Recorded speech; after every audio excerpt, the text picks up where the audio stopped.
Donc voilà, moi je me présente, c'est Sefiu. Je vais vous présenter mon premier contrôle d'identité.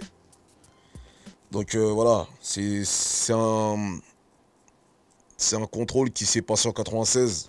Voilà, on avait 15-16 ans, on était un petit peu jeune, on avait la fougue et on allait on aimait bien aller déambuler dans les différents quartiers d'Aulnay. Et donc il s'avère qu'on s'est retrouvé dans le quartier des 3000 à Aulnay-sous-Bois. Et puis à ce moment-là, on a, on a rencontré des jeunes avec qui, euh, avec qui on avait un rapport plus ou moins amical. On s'entendait bien. On était venus les voir afin de leur rendre visite. Et donc, quelques temps après, en revenant sur l'itinéraire, sur les routes du quartier, on a les gyrophares qui commencent à s'activer à côté de nous et, et deux brigadiers qui sortent du véhicule et qui nous interpellent et qui nous demandent en fait de présenter nos papiers. Donc nous on présente nos papiers pour ceux qui les avaient et donc ceux qui les avaient pas procèdent à un procès verbal plus ou moins. Donc à ce moment-là, qu'est-ce qu'ils font? Ils disent, bon, pour ceux qui n'ont pas leurs papiers, rentrez dans la voiture, revenez tous dans le véhicule, montez tous dans la voiture, et puis comme ça, voilà, vous allez tous vous expliquer en même temps au commissariat. Donc nous on se dit, bon, ok, on monte dans le véhicule, normal quoi, on n'a rien à se reprocher. Donc ils roulent, et à mi-chemin ils s'arrêtent. Ils s'arrêtent, ils nous demandent de sortir du véhicule, et ils nous demandent en fait de... Ils nous demandent les raisons pour lesquelles on était dans le quartier et qui on était venu voir et pourquoi et comment. Donc nous, on leur explique. Et donc, ils redonnent les papiers pour ceux qui les avaient. Et voilà, ils nous demandent de repartir vers chez nous. En sachant qu'on est environ à 20 minutes de chez nous. Donc on rentre. Allez, on va dire une semaine après, il y a les keufs qui déboulent chez nous. Le matin, perquise, tout ça, machin, bam, bam, bam. Perquisitionné, j'ai envie de dire qu'elle n'a pas vraiment fouillé, elle est venue nous chercher, quoi. Donc on arrive et tout. J'arrive au commissariat, je vois mes deux collègues qui s'étaient fait contrôler avec moi. Et donc on nous apprend que voilà, il y a eu une agression à arme blanche qui avait eu lieu et qui s'était gravement terminée. Et qu'à ce moment-là, en fait, il fallait qu'on passe à l'identification, en fait. Tu vois, c'était le passage à l'identification, le mec derrière les vitres et voilà, nous identifier avec des numéros, tout ça, quoi. Donc moi, je leur dis, écoutez, si au commissariat, je leur ai demandé, mais pourquoi vous êtes venus en mode perquisition chez nous, alors que au moment du contrôle, vous avez nos adresses, vous nous avez contrôlé normalement, il y avait pas de, voilà, on vous a expliqué, on n'était pas suspecté de rien, on n'était pas suspecté de quoi que ce soit, vous aurez très bien pu nous envoyer un courrier au lieu de faire un truc du cinéma, de venir comme ça dans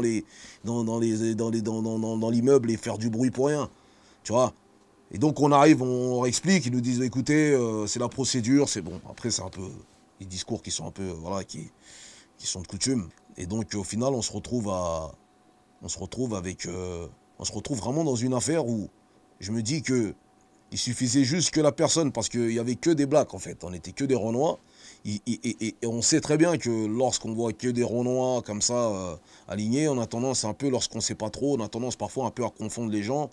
Et je me dis, c'est-à-dire que nous on est arrivé comme ça, on est parti voir des mecs, on s'est retrouvé dans un contrôle d'identité, et ne serait-ce que pour juste une accusation, on aurait pu se retrouver au placard pour 2 ans, voire 3 ans, pour une agression, une grosse agression qui avait eu lieu à arme blanche.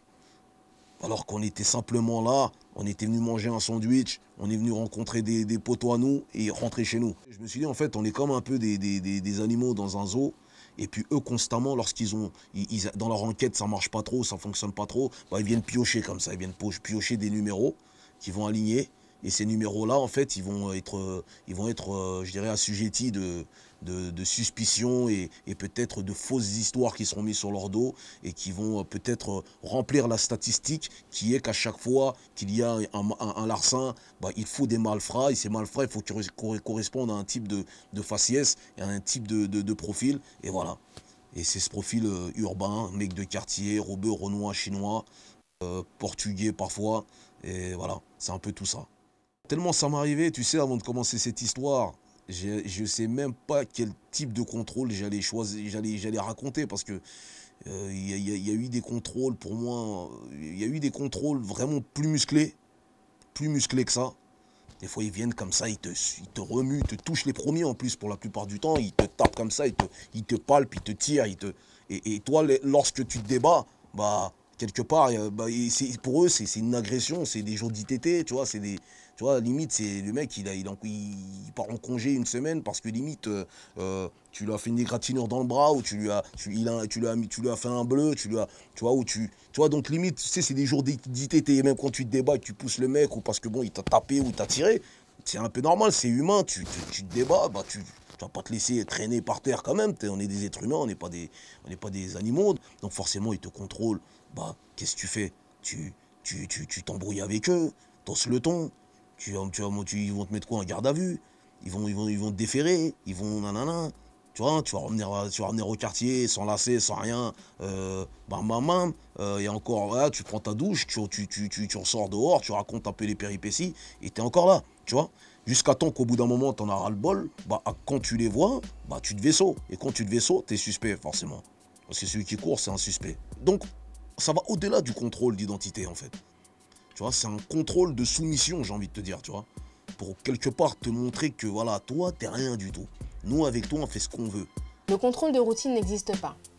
Une action nationale contre les contrôles abusifs est en place. Après chaque contrôle hors véhicule, retenez la date, le lieu, l'heure, le contexte, le motif annoncé du contrôle, le déroulement et le comportement des policiers, puis envoyez contrôle par SMS au 07 60 19 33 81. Le collectif vous rappellera en 24 heures pour faire valoir vos droits avec ses avocats. Rejoignez l'action Stop le contrôle au faciès.